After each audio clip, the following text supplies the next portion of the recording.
ಭೂಮಿ ಮೇಲೆ ಒಂದು 4 ಅಡಿ ಎತ್ತರ, ಭೂಮಿಯ ಅಡಿಯಲ್ಲಿ 100 ಅಡಿ ಇದು ದ್ವಾರಕೀಶ್.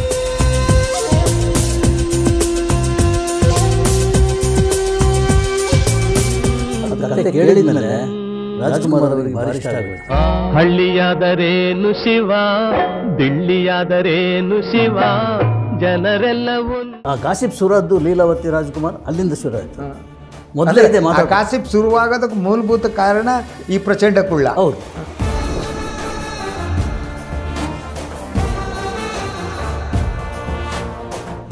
ಎದುರು ದೊಡ್ಡ ಅಂಗಳ, ಸುಮಾರು ಒಂದು 18 ಕಾರು ಇಟ್ಕೊಳ್ಳೋಷ್ಟು ಜಾಗ. ಇವತ್ತಿ ಬಿಳಿ ಬೂಟು, ಬಿಳಿ ಪ್ಯಾಂಟ್, ಬಿಳಿ ಶರ್ಟ್, ಅವ್ರದ್ದು ಇದು ತಾನೆ ಯೂನಿಫಾರ್ಮ್, ಅದು ಬಿಳಿ ಶರ್ಟ್. ಅದು ಹಾಗೆ ನಡ್ಕೊಂಡು ಬರ್ತಾ ಇದ್ದಾರೆ. ಸೆಕ್ಯೂರಿಟಿ ಸೆಲ್ಯೂಟ್ ಮಾಡೋ ರೀತಿಯಲ್ಲಿ ನೋಡಿದ್ದಾರೆ. ನನಗೆ ಇವತ್ತಿಗೆ ಕಣ್ಣಿಗೆ ಕಾಣ್ತಾ ಇದೆ. ಮಗ ನಿಂದಾಗಿ ಹೀಗಾಯಿತು ಅಂದ್ರೆ ಸೋಲಿಗೆ ಕಾರಣ ಆಯಿತು ಅಂತ ಹೇಳ್ತಾ ಇದ್ರು. ಅದೆಲ್ಲ ಆದಮೇಲೆ ಸೋಲ್ತಾ ಬಂತಲ್ಲ ಸರ್ ಸಿನಿಮಾಗಳು, 1 by 1 ಸೋಲ್ತಾ ಬಂದು 18 ವರ್ಷ ಅಜ್ಞಾತವಾಸ. ಯಾರು 18 ವರ್ಷ ಸರ್.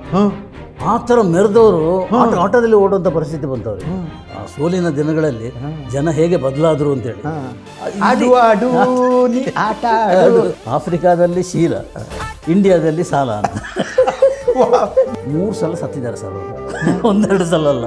ಪೂಜೆ ಮಾಡಿ ಹೀಗೆ ತಿರುಗಿ ಕ್ಯಾಮರಾಕ್ಕೆ ತಿರುಗಿ ನಾನಿನ್ನೂ ಬದುಕಿದ್ದೇನೆ. ದ್ವಾರಕೀಶಿಗೆ ವಿಷ್ಣುವರ್ಧನ್ ಮೇಲೆ ಒಂದು ಅಲರ್ಜಿ ಬಂತು.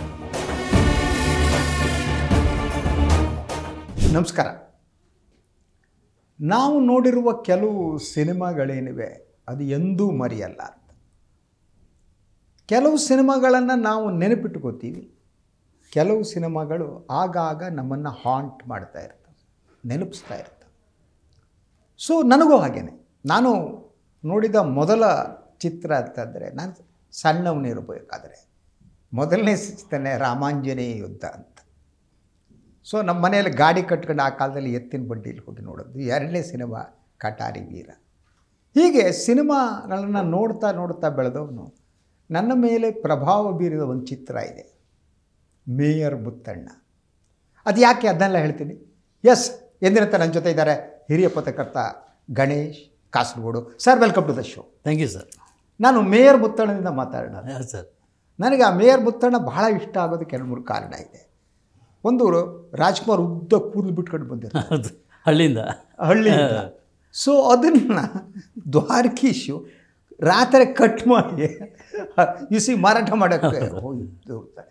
ಸೊ ಆ ಸಿನಿಮಾ ನಾನು ಇವತ್ತು ಮಾತನಾಡೋದಕ್ಕೆ ಕಾರಣ ದ್ವಾರಕೀಶ್. ನಾವು ಇವತ್ತು ದ್ವಾರಕೀಶ್ ಬಗ್ಗೆ ಬಂದ ಆತ ಪ್ರಚಂಡ ಕುಳ್ಳ, ಕನ್ನಡದ ಕುಳ್ಳ. ಅದರ ಜೊತೆಗೆ ದಟ್ ದ್ವಾರಕೀಶ್ ಅಂದ ತಕ್ಷಣ ಅವ್ರು ಕೇವಲ ನಟರಾಗಿ ಮಾತ್ರ ಅಲ್ಲ, ಪ್ರೊಡ್ಯೂಸರು, ಎಷ್ಟೋ ಸಿನಿಮಾಗಳನ್ನು ಮಾಡಿದ್ರು, ಎಲ್ಲ ಮಾಡಿದ್ರು. ನಿಮಗೆ ದ್ವಾರಕೀಶ್ ಅಂದ ತಕ್ಷಣ ಫಸ್ಟ್ ಅನ್ಸೋದೆ? ಫಸ್ಟು ಭೂಮಿ ಮೇಲೆ ಒಂದು 4 ಅಡಿ ಎತ್ತರ, ಭೂಮಿಯ ಅಡಿಯಲ್ಲಿ 100 ಅಡಿ ಇದು ದ್ವಾರಕೀಶ. ಅಳತೆ ಮಾಡಲಿಕ್ಕೆ ಸಾಧ್ಯನೇ ಇಲ್ಲ ದ್ವಾರಕೀಶನ. ಅದೇನು ಗತ್ತು ಗೈರತ್ತು. ಆಮೇಲೆ ಒಂದು ಸಲ ದ್ವಾರಕೀಶ್ ಹೇಳಿರೋದೇನೆಂದರೆ, ನಾನು ಸಿನಿಮಾ ಮಾಡದೇ ಇರ್ತಿದ್ರೆ ಸುಖವಾಗಿರ್ತಿದ್ದೆ, ಸಿನಿಮಾ ಮಾಡಿ ಎಲ್ಲವನ್ನು ಕಳ್ಕೊಂಡೆ, ಇನ್ನು ಸಿನಿಮಾ ಮಾಡದೆ ಹಾಗೆ ಇದ್ದುಕೊಂಡು 800 ಕೋಟಿ ನನ್ನ ಆಸ್ತಿ ಆಗ್ತಿತ್ತು ಅಂತೇಳಿ. ಸಿನಿಮಾ ಮಾಡಿ ಎಲ್ಲವನ್ನು ಕಳ್ಕೊಂಡೆ ಅಂತ 800 ಕೋಟಿ ಒಡೆ ಆಗ್ತಿದ್ದೆ ನಾನು. ಹೇಗೆ ಅದು ನಷ್ಟ ಆದ್ದು? ಅಷ್ಟೂ ನಷ್ಟ ಆಗಿ ಚಿತ್ರಾನ್ನ ಆಗಿಬಿಟ್ರು ದ್ವಾರಕೀಶ್. ಆರಂಭದ ದಿನಗಳಲ್ಲಿ ನೀವು ಹೇಳಿದಾಗೆ ಮೇಯರ್ ಮುತ್ತಣ್ಣ ಮಾಡಬೇಕು ಅಂತ ಹೇಳಿದರೆ ದ್ವಾರಕೀಶ್ ಪಟ್ಟ ಪಾಡಿದಲ್ಲ. ಯಾವುದು? ರಾಜ್ಕುಮಾರ್ ಕಾಲ್ ಸೀಟ್ ಪಡೀಲಿಕ್ಕೆ ಸಿಕ್ಕಾಪಟ್ಟೆ ಬ್ಯುಸಿ ಇದ್ದರು ರಾಜ್ಕುಮಾರ್. ಆ ಬ್ಯುಸಿ ಟೈಮ್ನಲ್ಲಿ ಹೋಗಿ ಭೇಟಿಯಾಗೋದು ಕಷ್ಟ ಅಂತ ಪರಿಸ್ಥಿತಿಯಲ್ಲಿ ದ್ವಾರಕೀಶ್ ಗೊತ್ತಲ್ಲ, ಹಿಂಗೆ ಹೋಗ್ಬಿಡ್ತಾರೆ. ಯಾವ ದಾರಿಯಿಂದ ನಮಗೆ ಗೊತ್ತಾಗಲ್ಲ. ಅದೇ ಹೇಳಿದ್ದು, ಮೇಲೆ ಮಾತ್ರ 5 ಅಡಿ, ಕೆಳಗೆ 100 ಅಡಿ ಅಂತೇಳಿ. ಆ ಕೆಳಗಿನ ಪೋರ್ಷನ್ ಇದೆಯಲ್ಲ ಅದು ವರ್ಕೌಟ್ ಮಾಡಿದರು. ಹೋಗಿ ಹೋಗಿ ಹೋಗಿ ವರದಪ್ಪಣ್ಣನ ಇಟ್ಕೊಂಡ್ರು. ವರದಪ್ಪಣ್ಣನ ಹಿಡಿದ್ರೆ ಕಾಲ್ ಸೀಟ್ ಗ್ಯಾರಂಟಿ ಸಿಗ್ತದೆ ಅಂತ ಪಕ್ಕ ಆಯಿತು. ಕತೆ ಇದೆ. ತಕ್ಕ ಹಾಗೆ ರಾಜ್ಕುಮಾರ್ ಅದಕ್ಕೆ ಹೇಳಿ ಮಾಡಿಸಿದ ಒಂದು ಕ್ಯಾರೆಕ್ಟರ್ ಅಂತೇಳಿ ನೆಕ್ಸ್ಟ್ ಹಿಡಿದಿಲ್ಲ. ಆ ಗ್ರಾಮೀಣ ಸೊಗಡು ಇದೆಯಲ್ಲ, ಹೌದು, ಅದು ಆ ಮುಗ್ಧತೆ ಪ್ರತಿಯೊಂದು ಕೂಡ ರಾಜ್ಕುಮಾರ್ ವ್ಯಕ್ತಿತ್ವದ ಭಾಗ. ಹೌದು, ಎಸ್. ಅದು ಕತೆ ಕೇಳಿದ ಮೇಲೆ ರಾಜ್ಕುಮಾರ್ ಅವರಿಗೆ ಭಾರಿ ಇಷ್ಟ ಆಗೋಯ್ತು. ಎಸ್, ಇದರಲ್ಲಿ ನಾನು ಮಾಡ್ತೀನಿ ಅಂತೇಳಿ. ಸಿದ್ಧಲಿಂಗ ಏನೋ ಹೆಲ್ಪ್ ಮಾಡಿದ್ರು. Siddalingaiah is director. Call sheet ಸಿಗಬೇಕು ಅಂತ ಹೇಳಿದರೆ ಸಿದ್ಧಲಿಂಗಯ್ಯ ಮತ್ತು ವರದಪ್ಪಣ್ಣ ಇಬ್ಬರು ಸೇರ್ಕೊಂಡು ಮಾಡಿರೋದು ಪ್ರಯತ್ನ. ಸೊ ಹಾಗೆ ಸಿಕ್ಕಿದ ಮೇಲೆ ಶುರು ಆಯಿತು. ಅಲ್ಲಿ ರಾಜ್ಕುಮಾರ್ ಮತ್ತು ದ್ವಾರಕೀಶ್ ದೊಡ್ಡ ರೀತಿಯಲ್ಲಿ ಬೆಳೆದ್ಬಿಟ್ರು. ದ್ವಾರಕೀಶಿಗೆ ಇಲ್ಲದ ಮೈಲೇಜ್ ಸಿಕ್ಬಿಡ್ತು ಅದರಲ್ಲಿ. ಅಷ್ಟು ಕುಳ್ಳ ಅಂತ ಹೇಳಿದ್ರೆ ಮೇಲೆ ಎತ್ತರ ಭೂಮಿ ಮೇಲೆ 100 ಅಡಿ ಕಾಣುವಂಗಾಯಿತು. ರಾಜ್ಕುಮಾರ್ ಮತ್ತು ದ್ವಾರಕೀಶ್ ಸೇರಿ ಒಟ್ಟು ಎಷ್ಟು ಸಿನಿಮಾ ಮಾಡಿದ್ರು? ಒಂದು 7-8 ಮಾಡಿರ್ಬೋದು ಅಂತ ಅನಿಸುತ್ತೆ ಸರ್. ಮಾಡಿರ್ಬೋದು. ಆದರೆ ಆಮೇಲೆ ಕಾಲ್ ಶೀಟ್ ಪ್ರಾಬ್ಲಮ್ ಆಯಿತು. ಆಗ ಈ 100 ಅಡಿ ವ್ಯಕ್ತಿ ಇದಲ್ಲ, ಭೂಮಿ ಅಡಿದು, ಅವು ಜಾಗೃತ. ಏನು ಅವ್ರ ನಡುವೆ ಭಿನ್ನಾಭಿಪ್ರಾಯ? ಅದೇ ಹೇಳಿ ಕೊಡ್ತಾಯಿದ್ದೆ. ಕಾಲ್ ಶೀಟ್ ಸಿಗದಿದ್ದಾಗ ಏನಾದರೂ ಮಾಡಿ ನಾನು ಉಳಿಸ್ಬೇಕು, ನನ್ನನ್ನು ನಾನು ಉಳಿಸ್ಬೇಕು. ಆ ಕಾರಣಕ್ಕಾಗಿ ಟೀ ಶರ್ಟ್ ಅಥವಾ ಬನಿಯನ್ನಲ್ಲಿ ರಾಜ್ಕುಮಾರ್ ಫೋಟೋ ಹಾಕಿದ್ರು. ಹೌದು, ಜೈ ಗುರುಗಳೇ ಅಂತೇಳಿ. ಹೌದೌದು. ಇವನ್ ಅವರ ದ್ವಾರಕೀಶ್ ಪಿಕ್ಚರ್ಸ್ ಮೊದಲು ಏನಿದೆ, ಫಸ್ಟ್ ಸ್ಟಾರ್ಟಿಂಗ್ ಓಪನಿಂಗ್ ಶಾಟ್ನಲ್ಲಿ ಅವ್ರು ಹೀಗೆ ಮಾಡೋದು, ರಾಜ್ಕುಮಾರ್ ಫೋಟೋ ಒಂದು ಬರೋದು, ಕರ್ನಾಟಕ ಮ್ಯಾಪು ಕರ್ನಾಟಕದಿಂದ ತಲೆ ಬಂದು ಅದು ಅಂತೇಳಿ ಅದು ಕೊನೆ ಲಾಸ್ಟ್ ಫಿಲ್ಮಿನವರೆಗೆ ಅದನ್ನು ಯೂಸ್ ಮಾಡಿದರು. ಅದು ಬಿಡಲಿಲ್ಲ. ಮಗ ಆಡಳಿತಕ್ಕೆ ಬಂದ ಮೇಲೆ ಕೂಡ, ಅಂದರೆ ತಂದೆಯ ಪ್ರೊಡಕ್ಷನ್ ಹೌಸನ್ನು ಮಗ ಯೋಗಿ ದ್ವಾರಕೀಶ್ ತಗೊಂಡ ಮೇಲೆ ಕೂಡ ಆತ ಮುಂದುವರಿಸಿದ ಅದನ್ನು. ಅದು ಬ್ರ್ಯಾಂಡ್ ದ್ವಾರಕೀಶ್ ಬ್ರ್ಯಾಂಡ್, ದ್ವಾರಕೀಶ್ ಚಿತ್ರದ ಬ್ರ್ಯಾಂಡ್.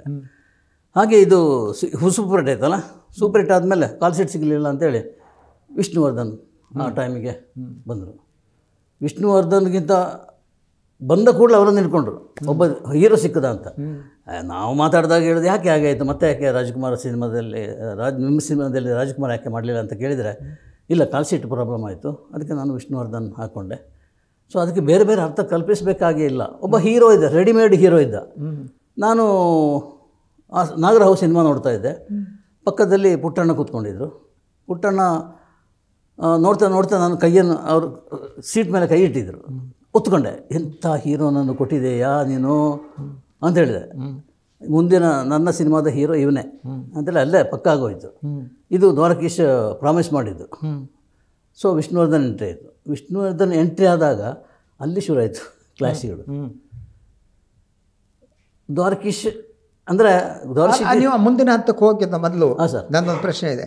ಒಂದು ವಿಷ್ಣುವರ್ಧನ್ ಬಂದಾಗ ಒಂಥರ ವಿಷ್ಣುವರ್ಧನ್ ಒಂದು ಗ್ಯಾಂಗನ್ನು ಕ್ರಿಯೇಟ್ ಮಾಡಿದ್ರು, ಮತ್ತು ರಾಜ್ಕುಮಾರ್ ವಿಷ್ಣುವರ್ಧನ್ ನಡುವೆ ಏನು ಇದೆ ಅನ್ನುವ ಒಂದು ವಾತಾವರಣ ಸೃಷ್ಟಿ ಮಾಡೋದಕ್ಕೂ ದ್ವಾರಕೀಶ್ ಕಾಂಟ್ರಿಬ್ಯೂಷನ್ ಇರಬೇಕಲ್ವ? ದ್ವಾರಕೀಶ್ ಅದು ಹೇಳಿದೆ 100 ಅಡಿ ಏನೇನಿದೆ ನಮ್ಮ ಕಾರಣ ಅದ್ಭುತ ನೀವು ಹೇಳಿದ್ದು. ಮೇಲೆ 3-4 ಅಡಿ, ಕೆಳಗಡೆ 10 ಅಡಿ. ಅದು ಕಂಡುಹಿಡ್ಲಿಕ್ಕೆ ಸಾಧ್ಯ ಇಲ್ಲ ಏನೇನು ನಡೀತಿದೆ ಅಲ್ಲಿ ಅಂತೇಳಿ. ಬಟ್ ಅದಂತೂ ಸ್ಪಷ್ಟ, ಬೆಳೆಸಬೇಕು ಅಂತ ಇಷ್ಟಪಟ್ಟಿದ್ದು. ಇನ್ನೊಂದು ಉದಾಹರಣೆ ಇದೆ. ವಿಷ್ಣುವರ್ಧನ್ ಸಿಗದಿದ್ದಾಗ ವಿನೋದರಾಜ್, ಯಾರು ವಿನೋದರಾಜ್, ಲೀಲಾವತಿ ಮಗ, ಕರೆಕ್ಟ್, ಅವನು ಹಿಡ್ಕೊಂಡ್ಬಿಟ್ಟು ಅವನನ್ನು ಹಿಡ್ಕೊಂಡು ಡ್ಯಾನ್ಸ್ ಮಾಡ್ದ. ಅಂದರೆ ರಾಜ್ಕುಮಾರಿಗೆ ಅದು.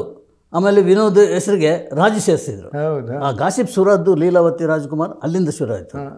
ಮೊದಲೇ ಗಾಸಿಪ್ ಶುರುವಾಗೋದಕ್ಕೆ ಮೂಲಭೂತ ಕಾರಣ ಈ ಪ್ರಚಂಡ ಕುಳ್ಳ. ಹೌದು. ಸೊ ವಿನೋದ್ ರಾಜ ಆದರು. ಅಲ್ಲಿ ವಿನೋದ್ ರಾಜನ್ನು ಬೆಳೆಸಿದರು. ಬಟ್ ವಿನೋದ್ ರಾಜ್ ಆ ಮಟ್ಟಕ್ಕೆ ಹೋಗಲಿಕ್ಕೆ ಆಗಿಲ್ಲ. ಒಂದು ಸಿನಿಮಾದಲ್ಲೇ ಮುಗಿದಿತ್ತು. ಅದು ಇವತ್ತು ತುಂಬ ಒಳ್ಳೆ ಕಲೆಕ್ಷನ್ ಮಾಡಿದ ಸಿನಿಮಾ. ದ್ವಾರಕೀಶಿಗೆ ದೊಡ್ಡ ಹೆಸರು, ಮತ್ತು ವಿನೋದ್ ರಾಜು ತುಂಬ ದೊಡ್ಡ ಹೆಸರು ಕೊಟ್ಟಂಥ ಸಿನಿಮಾ ಅದು. ಸೊ ಹೀಗೆ ವೃತ್ತಿ ಜೀವನ ಪೂರ್ತಿ ಇದೇ ರೀತಿ ದ್ವಾರಕೀಶ್ ಹೋಗಿರೋದು. ಬಟ್ ಜಾರ್ಕೊಳ್ತಾರೆ, ನನ್ನ ಅದಲ್ಲ, ರಾಜ್ಕುಮಾರ್ ಅಂದರೆ ಅಂತ ಹೇಳ್ತಾರೆ, ವಿಷ್ಣುವರ್ಧನ್ ಅಂದರೆ ಅಂತ ಹೇಳ್ತಾರೆ ಕೊನೆಗೆ. ಬಟ್ ಅಲ್ಲಿ ತಮಿಳ್ನಾಡಿನಲ್ಲಿ, ಚೆನ್ನೈನಲ್ಲಿ ಆತ ಮೆರೆದಿದೆಯಲ್ಲ ಸರ್, ಆ ಕಾಲದಲ್ಲಿ ದೊಡ್ಡ ಬಂಗ್ಲಾ, ಎದುರು ದೊಡ್ಡ ಅಂಗಳ, ಸುಮಾರು ಒಂದು 18 ಕಾರು ಇಟ್ಕೊಳ್ಳೋಷ್ಟು ಜಾಗ. ಈ ವ್ಯಕ್ತಿ ಬಿಳಿ ಬೂಟು, ಬಿಳಿ ಪ್ಯಾಂಟು, ಬಿಳಿ ಶರ್ಟ್, ಅವ್ರದ್ದು ಇದು ತಾನೆ ಯೂನಿಫಾರ್ಮ್, ಅದು ಬಿಳಿ ಶರ್ಟು. ಅದು ಹಾಗೆ ನಡ್ಕೊಂಡು ಬರ್ತಾ ಇದ್ದಾರೆ. ಸೆಕ್ಯೂರಿಟಿ ಸೆಲ್ಯೂಟ್ ಮಾಡೋ ರೀತಿಯೆಲ್ಲ ನೋಡಿದರೆ ನನಗೆ ಇವತ್ತಿಗೆ ಕಣ್ಣಿಗೆ ಕಾಣ್ತಾ ಇದೆ. ಆ ದ್ವಾರಕೀಶಿಗೂ ಕೊನೆಗಾಲದಲ್ಲಿ ಇಲ್ಲಿ ನಾನು ನೋಡಿದೆ, ಈ ಎಲೆಕ್ಟ್ರಾನಿಕ್ ಸಿಟಿಯಲ್ಲಿ ಮನೆ ಮಾಡಿದರು. ಎಲ್ಲವನ್ನು ಕಳ್ಕೊಂಡು ಮನೆ ಮಾಡಿದಾಗ ಅಲ್ಲಿ ನೋಡಿದಾಗ ಮನುಷ್ಯ ಹಿಂಗೆ ಆಗ್ಬಿಡ್ತಾನೆ ಅಂತ ಅನ್ನಿಸ್ತು. ಮಾತು ಬರ್ತಾ ಇರಲಿಲ್ಲ ಸರ್. ಹೌದಾ? ಸ್ಪಷ್ಟವಾಗಿ ಮಾತಾಡ್ಲಿಕ್ಕೆ ಆಗ್ತಾ ಇರಲಿಲ್ಲ. ಎಂಥ ಮಾತುಗಾರ ಅವರು. ಹೌದು. ನಿಂತರ ಅದು ಎಲ್ಲ ರಾಜ್ಕುಮಾರ್ ಇಲ್ಲ, ಇಲ್ಲಿ ವಿಷ್ಣುವರ್ಧನಲ್ಲಿ ಯಾರೂ ಇಲ್ಲ, ತಾನಾಗಿ ಮಾತಾಡ್ತಿದ್ದಂಥ ವ್ಯಕ್ತಿ ಕೊನೆಗೆ ಮಾತಿಗೆ ಕಷ್ಟ ಆಯಿತು. ನಾಲಿಗೆಲ್ಲ ತೊದಲು ಇದೆಲ್ಲ ಶುರು ಆಯಿತು. ಸೊ ಕಾಯಿಲೆ. ಮಗ ನೋಡ್ಕೊಂಡ. ತುಂಬ ಚೆಂದ ನೋಡ್ಕೊಂಡ.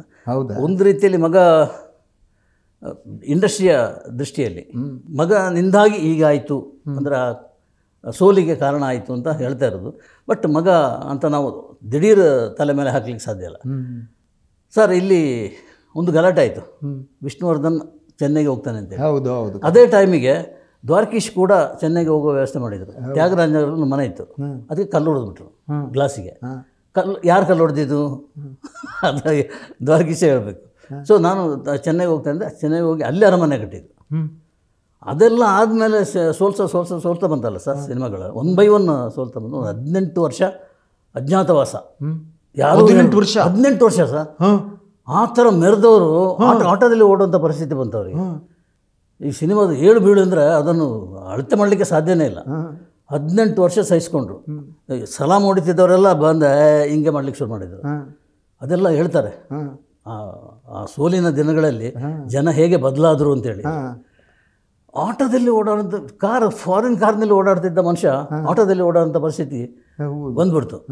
ಆಗ ಬಂತು ಆಪ್ತಮಿತ್ರ. ಹೇಗೋ ಮಾಡಿ ವಿಷ್ಣುವರ್ಧನ್ ಕಾಲ್ಶೀಟ್ ಇಲ್ಲ ಮಾಡಲ್ಲ ಅಂತ ಚಂಡಿ ಹಿಡಿದ್ರು ಕೂಡ ಒಪ್ಕೊಂಡ್ಬಿಟ್ರು.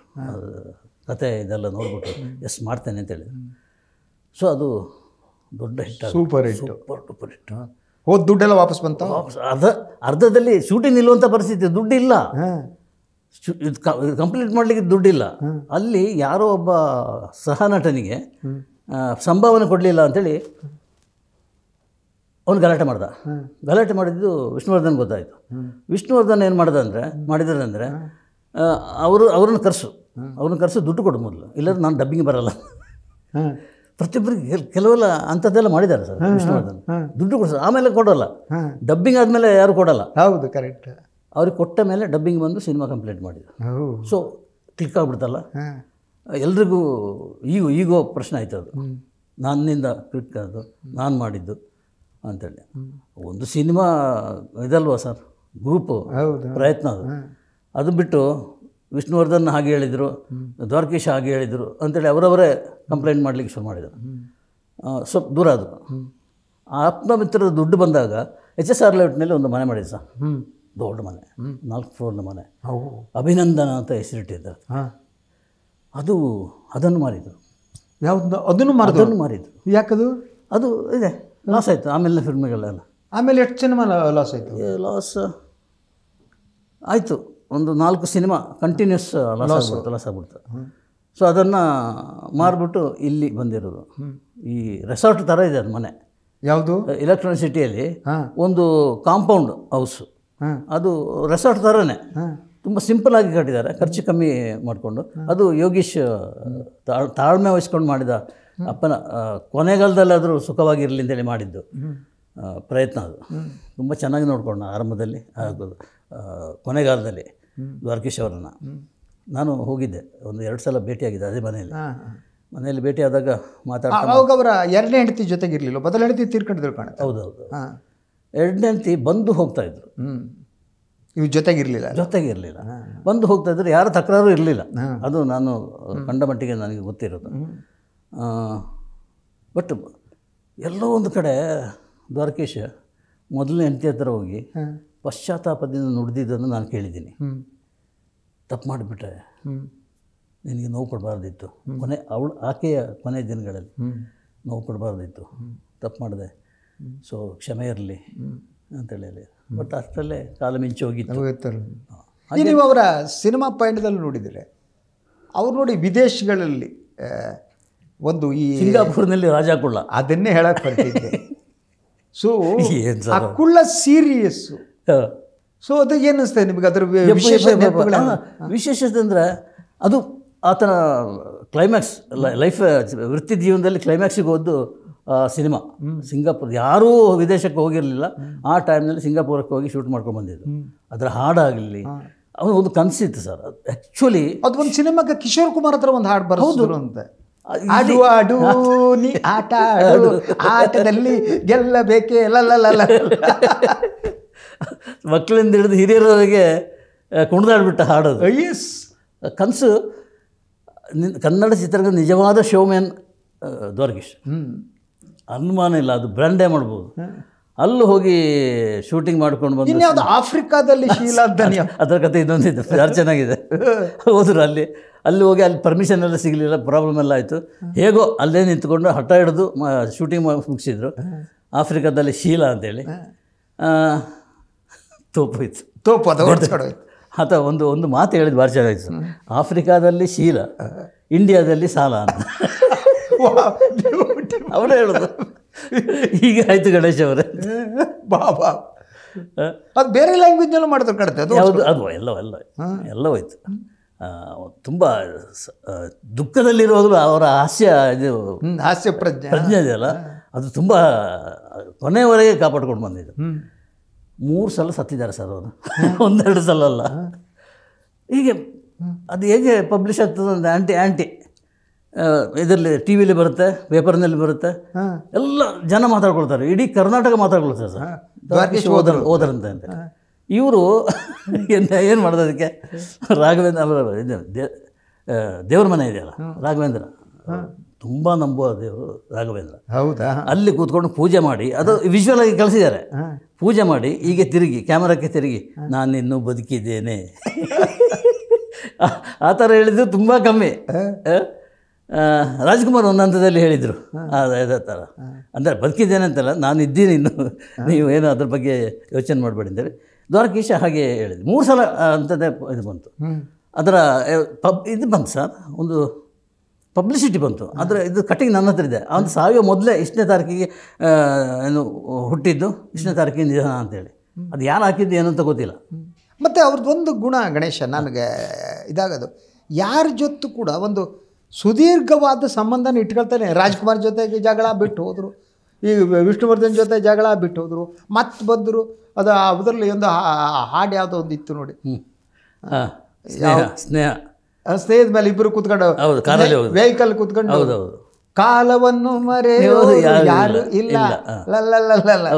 ಸೊ ಹೋಗೋದು ಬರೋದು ಏನದು ಕ್ಯಾರೆಕ್ಟರ್, ಅದು ಈಗೋ ಸರ್, 2 ಕಡೆಯಿಂದಲೂ ಈಗೋ ವರ್ಕೌಟ್ ಆಗುತ್ತೆ. ಈಗೋ ಹೇಗೆ ಅಂತ ಹೇಳಿದರೆ, ಆಪ್ತ ಮಿತ್ರ ಸಕ್ಸಸ್ ಆದಮೇಲೆ ದ್ವಾರಕೀಶಿಗೆ ವಿಷ್ಣುವರ್ಧನ್ ಮೇಲೆ ಒಂದು ಅಲರ್ಜಿ ಬಂದ್ಬಿಡ್ತಾನೆ. ಏನಂದರೆ, ಈ ಸಿನಿಮಾ ನನ್ನಿಂದಲೇ ಸಕ್ಸಸ್ ಆಯಿತು ಅಂತೇಳಿ ಹೇಳ್ತಾ ಇದ್ದಾನೆ ಅವನು ಅಂತೇಳಿ ಯಾರೋ ಕಿವಿ ಊದಿದ್ರು.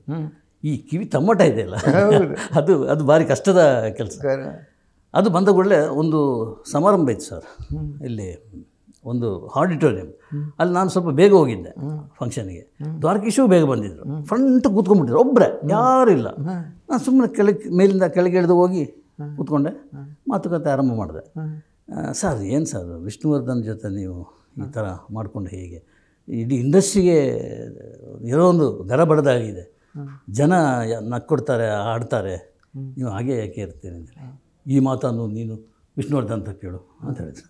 ನಾನು ಇಲ್ಲ ಸರ್, ನಿಮ್ಮ ಕಡೆ ಏನಾದರೂ ಉತ್ತರ ಇದ್ದರೆ ಚೆನ್ನಾಗಿತ್ತು ಅಂತ. ಆಮೇಲೆ ಯಾವ ಭಾಷೆ ಅಂದರೆ ಅವರು ಯೂಸ್ ಮಾಡಿದ್ದು, ನಾವು ಸಂಸ್ಕೃತ ಅಂದರೆ ಸಂಸ್ಕೃತಕ್ಕೆ ಇದಾಗುತ್ತೆ, ಅವಮಾನ ಆಗುತ್ತೆ, ಆ ಭಾಷೆಯಲ್ಲಿ ಮಾತಾಡ್ತಾರೆ. ಅವನೇ ಸಿನಿಮಾ ಗೆಲ್ಲಿಸಿದಂತೆ, ನಾನು ದುಡ್ಡೇ ಕೊಡಲಿಲ್ವಂತೆ ಅಂಥೇಳಿ ವಿಷ್ಣುವರ್ಧನ್ ಬಗ್ಗೆ ದೊಡ್ಡ ಕಂಪ್ಲೇಂಟ್ ಮಾಡಿ. ಆವಾಗ ಗೊತ್ತಾಯಿತು ಇದು ಸರಿಯಾಗುವಂಥದ್ದಲ್ಲ ಅಂತೇಳಿ. ಆಮೇಲೆ ನೋಡಿದರೆ ಇಲ್ಲಿ ಕ್ರಿಮೇಷನ್ ಟೈಮ್ನಲ್ಲಿ ಅಲ್ಲಿ ಹೋಗ್ಬಿಟ್ಟು ಅದೊಂಥರ ಗಿಮ್ಮಿಕ್ ಡ್ರಾಮಾನ ಏನಂತ ಗೊತ್ತಿಲ್ಲ. ಇಲ್ಲಿ ಕ್ರಿಮೇಷನ್ ಆಗ್ತಾಯಿದೆ, ಅಲ್ಲಿ ಹೋಗಿ ಆ ಜನಿವಾರ ಇದೆಲ್ಲ ತೆಗೆದುಬಿಟ್ಟು ಅಲ್ಲಿ ಸ್ನಾನ ಮಾಡಿ ದ್ವಾರಕೀಶ್, ಅದು ನಾವು ವಿಜುವಲಾಗಿ ನೋಡ್ತಾ ಇರ್ತೀವಿ. ಸೊ ಇದು ನನ್ನ ಸೇವೆ ಆತನಿಗೆ ಅಂತೇಳಿ. ಅಲ್ಲ ಸರ್, ಅದು ನಾಟಕ ಅಂತ ಅನಿಸಲ್ವಾ ಅಂತ ನಾನು ಕೇಳಿದೆ. ಹೇಗೆ ಅದು ಇಲ್ಲಿ ಗಂಡ ಹೆಂಡತಿ ಜಗಳ ಮಾಡಿದರೆ ಎಲ್ಲಾದರೂ ಇದು ಜೀವನ ಪೂರ್ತಿ ಮಾತಾಡೋದಿರ್ತಾರ? ನಾವು ಹಾಗೇನೆ ಗಂಡ ಹೆಂಡತಿ ಜಗಳ ಆಡ್ದಂಗೆ, ಭಿನ್ನಾಭಿಪ್ರಾಯ ಇದೆ, ಜಗಳ ಇದೆ, ಎಲ್ಲ ಇದೆ, ಇದ್ದರೂ ಕೂಡ ನನ್ನ ಹೃದಯದೊಳಗೆ ಆ ವಿಷ್ಣುವರ್ಧನ್ ಸ್ಥಾಪಿತನಾಗಿದ್ದಾನೆ ಅಂತ ಬಿಡ್ತಾರೆ. ಏನು ಹೇಳೋಣ. ಅದಾದಮೇಲೆ ವಿಷ್ಣುವರ್ಧನ್ ಸಿನಿಮಾ ಬಂದಿದ್ದು ಅವ್ನು ಮಾಡಿಲ್ಲ. ಇಲ್ಲಿ ಮಾಡಿಲ್ಲ. ಆಪ್ತ ರಕ್ಷಕ ಅಂತ ಬಂತು. ಅದು ಯಾರು ಮಾಡಿದ್ರು? ಅದು ಇನ್ನೊಬ್ಬರು. ಅದು ಸಕ್ಸಸ್ಫುಲ್. ಅದು ಸಕ್ಸಸ್ ಆಗಿದೆ. ಎರಡು ಸಕ್ಸಸ್ಸೇ. ಅಂದರೆ ಆಪ್ತ ಮಿತ್ರದಷ್ಟು ಸಕ್ಸಸ್ ಅಲ್ಲ, ಓಕೆ, ಎವರೇಜ್ ಸಕ್ಸಸ್ ಆಯಿತು. ಇನ್ನೇನು ಸರ್, ಅಲ್ಲ ದ್ವಾರಕೀಶ್ ಕನ್ನಡ ಚಿತ್ರರಂಗ ಆ ವಿಕಾರವಾದ ಅವನು ಸಹ ಅವ್ನಿಗೆ ಗೊತ್ತಿದೆ ತಾನು ಏನು ಅಂತೇಳಿ. ಅದನ್ನು ಮರೆಮಾಚಲಿಕ್ಕಾಗಿ ಈ ವೈಭವ ಇದೆಯಲ್ಲ, ಈ ಸಿಂಗಾಪುರು ಆ ವೈಭವ, ಆಮೇಲೆ ಯಾರ್ಯಾರಿಂದಲೂ ಹೊರಗೆ ಕಿಶೋರ್ ಕುಮಾರ್ನ ಹಾಡಿಸೋದು, ಇದೆಲ್ಲ ಇದು ಕೊರತೆನ ನಿಗಿಸ್ಬಿಡ್ತಾರೆ. ಒಂಥರ ಸಿ ಕನ್ನಡ ಚಿತ್ರದಲ್ಲಿ ನೋಡಿದ್ರೆ ಈ ಹೊಸತನ ಕೆಲವು ಹೆಜ್ಜೆ ಗುರುತುಗಳು, ನೀವು ರವಿಚಂದ್ರನ್ ಹೊಸತನ, ಹೌದೌದು, ಅದು ಹಾಗೇನೆ ಇವರು ಕೂಡ ಹೊಸತನವನ್ನು ಸಿ ಅವ್ರದ್ದೇ ಆದ ಗುರುತನ್ನು ಮೂಡಿಸುವುದದ್ದು. ಹೌದೌದು, ಅದರ ಪ್ರಯತ್ನವಾಗಿಯೇ ಈ ಶೀಲ ಈ ಸಿಂಗಾಪುರ್ ಎಲ್ಲ ಬಂದಿರೋದು. ಅಂದರೆ ಈ ಕನ್ನಡಿಗರನ್ನು ದುಡಿಸಲಿಲ್ಲ ಅಂತಲ್ಲ, ಅಲ್ಲಿ ಕರ್ಕೊಂಡು ಹೋಗೋದು ಕಷ್ಟ ಆಗುತ್ತೆ. ಹೌದು, ಕರೆಕ್ಟು. ಅಷ್ಟು ಜನ ಟೀಮನ್ನು ಪೂರ್ತಿ ಕರ್ಕೊಂಡು ಹೋಗೋದು, ಅಲ್ಲಿಯೇ ಇವರನ್ನು ಯೂಸ್ ಮಾಡ್ಕೊಳ್ತಾ ಇದ್ದಾರೆ. ಬಟ್ ಅಲ್ಲಿ ಹೋದಾಗ ಅಲ್ಲಿಯ ಜನಗಳನ್ನು ತನ್ನ ಟೀಮಿನ ಜೊತೆ ಅಡ್ಜಸ್ಟ್ ಮಾಡೋದಿದೆಯಲ್ಲ, ಅದು ರಣಹಿಂಸೆ, ಮತ್ತು ಅದನ್ನು ಸಕ್ಸಸ್ಫುಲಿ ದ್ವಾರಕೀಶ್ ಮಾಡ್ಕೊಂಡು. ಕನ್ನಡ ಬಿಟ್ಟು ಬೇರೆ ಸಿನಿಮಾಗಳಲ್ಲಿ ಅವ್ರು ಇದು ಮಾಡೋಕ್ಕೆ ಹೋಗಿಲ್ವೋ? ಇಲ್ಲ ಯಾವುದ್ರಲ್ಲಿ ಮಾಡಿಲ್ಲ. ತಮಿಳು, ತೆಲುಗು ಡಬ್ ಮಾಡಿರ್ಬೋದು, ಬಟ್ ಅದೆಲ್ಲ ಮಾಡಲಿಕ್ಕೆ ಹೋಗಿಲ್ಲ. ಕನ್ನಡ ನನ್ನ ಕನ್ನಡದ ಕುಳ್ಳ ಅಂತೇಳಿ ಎಲ್ಲಿ ಕಳ್ಳ ಕುಳ್ಳ ಏನೇನೋ ಮಾಡಿದೆ ಸರ್. ಮಾಡಿದ ಕೆಲಸಗಳನ್ನ ನೋಡಿದರೆ, ಒಂದು ಈ ಜಿರಳೆ ಇದೆಯಲ್ಲ ಸರ್, ಅದರ ಮೀಸೆ ನುಗ್ಗಿದ್ರೆ ಸಾಕು, ಇಡೀ ಶರೀರವನ್ನು ನುಗ್ಕೊಂಡು ಹೋಗ್ಬಿಡ್ತಾನೆ. ಹೌದು, ಇವರು ದ್ವಾರಕೀಶ್ ನೋಡಿದಾಗೆಲ್ಲ ಅದೇ ಅನ್ಸೋದು. ದ್ವಾರಕೀಶ್ ಗುಣ ಯೋಗೀಶಿಗೆ ಪಕ್ಕಾ ಗೊತ್ತು, ನನ್ನ ಅಪ್ಪ ಹೀಗೆ, ಸೊ ಅದಕ್ಕೆ ತಕ್ಕ ಹಾಗೆ ನಡ್ಕೊಂಡು ಹೋಗಿದ್ದಾನೆ. ಏನು ಮನಸ್ಸಿಗೆ ಎಷ್ಟೇ ನೋವಾಗಿದ್ದರೂ ಕೂಡ ಅದನ್ನು ಸಹಿಸ್ಕೊಳ್ಳುವಂತೆ ಈತ ಮಾಡ್ಕೊಂಡಿದ್ದಾನೆ. ಬೇಜಾರಿಲ್ಲ ಅವರಿಗೆ. ನಾನೆಲ್ಲ ಕೊನೆಯ ದಿನ ಲಾಸ್ಟ್ ಅದು ನನಗೊಂದು ಟಾಟಾ ಮಾಡಿದ್ದಾರೆ ನನ್ನ ಕ್ಯಾಮರಕ್ಕೆ ಲಾಸ್ಟ್. ಅದೇ ಆಮೇಲೆ ಯಾರೂ ಹೋಗಿಲ್ಲ ಅಲ್ಲಿಗೆ, ಓದ್ದು ಶವ ನೋಡಲಿಕ್ಕೆ ಅಷ್ಟೇ. ಆಗ ಹೇಳಿದರು, ನಾನು ಎಲ್ಲವನ್ನು ಮಾಡಿದ್ದೀನಿ, ನಾನು ಖುಷಿಯಾಗಿದ್ದೀನಿ, ನನಗೆ ಈ ಚಿತ್ರರಂಗ ಎಲ್ಲವನ್ನು ಕೊಟ್ಟಿದೆ. ಏನಾದರೂ ನಾನು ಕಳ್ಕೊಂಡಿದ್ರೆ ಅದು ನನ್ನ ಸ್ವಯಾರ್ಜಿತ, ಅದು ನನ್ನಿಂದಾಗಿ ನಾನು ಕಳ್ಕೊಂಡೆ. ಇಂಡಸ್ಟ್ರಿ ಮೇಲೆ ನಾನು ದೂರು ಇಡಲಿಕ್ಕೆ ಸಾಧ್ಯನೇ ಇಲ್ಲ. ಬ್ಯೂಟಿಫುಲ್. ಅದು ನನ್ನನ್ನು ತುಂಬ ಚೆನ್ನಾಗಿ ಕಾಪಾಡಿದೆ. ಅದಕ್ಕೆ ನಾನು ಯಾವತ್ತೂ ಋಣಿ. ಮತ್ತೆ ಮರುಜನ್ಮ ಇರೋದಿದ್ದರೆ ನಾನು ಇದೇ ಕನ್ನಡ ಚಿತ್ರರಂಗದಲ್ಲಿ ಹುಟ್ಟು ಬರ್ತೀನಿ ಅಂತೇಳಿ ಒಂದು ನಮಸ್ಕಾರ ಮಾಡಿ ಹೀಗೆ ಮಾಡಿದೆ ಸರ್. ಈಗಲೂ ಕಣ್ಣಲ್ಲಿದೆ. ಎಸ್, ಪ್ರಿಯ ವೀಕ್ಷಕರೇ, ಪ್ರಚಂಡ ಕುಳ್ಳ ಅಂತಂದರೆ ಗಣೇಶ್ ಭಾಳ ಅದ್ಭುತವಾದ ಮಾತನ್ನು ಹೇಳಿದರು. ಅವ್ರ ಮೇಲೆ ಎಷ್ಟು ಎತ್ತರ ಇದ್ದರು ಅದಕ್ಕಿಂತ ಜಾಸ್ತಿ ಕೆಳಗಡೆ ಇದ್ದರು ಅಂತ. Is a very deep rooted man ಅಂತ, 100% ಬಿಸ್ನೆಸ್ ಮ್ಯಾನ್. ಅವ್ರು ಯಾವ ರಿಲೇಷನನ್ನು ಎಷ್ಟು ಮೇಂಟೈನ್ ಮಾಡ್ತಿದ್ರು ಅನ್ನೋದು ಇನ್ನೂ ಪ್ರಶ್ನಾರ್ಥಕನೇ. ಯಾಕಂದರೆ ಕೊನೆಗೆ ಯು ಸಿ ದಟ್ ವಿಷ್ಣುವರ್ಧನ್ ಅವರ ಸಾವಿನ ಸಂದರ್ಭದ್ದು ಕೂಡ ಗಣೇಶ್ ನೆನಪು ಮಾಡೋದು ಜನವರಿಗೆ ಇದು ನಿಜವಾಗಿ ಮಾಡಿದ್ದ ಆದ ನಾಟಕನ. ಯಾಕಂದರೆ ಅವ್ರ ವ್ಯಕ್ತಿತ್ವದಲ್ಲಿ ನಿಜವಾದ ಯಾವುದು ನಾಟಕ ಯಾವುದೂ ಗೊತ್ತಾಗ್ತಿರಲಿಲ್ಲ. ಇದು ನಿಜವೇ, ಇದು ನಾಟಕನೇ ಗೊತ್ತಾಗ್ತಿರಲಿಲ್ಲ. ಅದ್ರ ಜೊತೆಗೆ ಅವ್ರು ಯಾರು ಸ್ನೇಹಿತರಲ್ಲ. ಸೊ ಅವರ ಇಡೀ ಯಾವುದೇ ರಿಲೇಷನನ್ನು ಅವರು ಸುದೀರ್ಘವಾಗಿ ಇಟ್ಕೊಂಡಿಲ್ಲ. ಯಾಕಂದರೆ ultimately I think is A business man ಅಂತ. ಅದರಿಂದನೇ ಅವ್ರ ಚಿತ್ರರಂಗದಲ್ಲಿ ಸಕ್ಸಸ್ ಆಯಿತು. ಇರುವೆ, ನಾನು ಗಣೇಶ್ ಇನ್ನೊಂದು ವ್ಯಕ್ತಿಯ ಬಗ್ಗೆ ಇನ್ನೊಂದು ವಿಚಾರವನ್ನು ಮತ್ತೆ ಮಾತಾಡ್ತೀವಿ. ಇರುವೆ Ganesh, thankful to you. Thank you sir. ನಮಸ್ಕಾರ.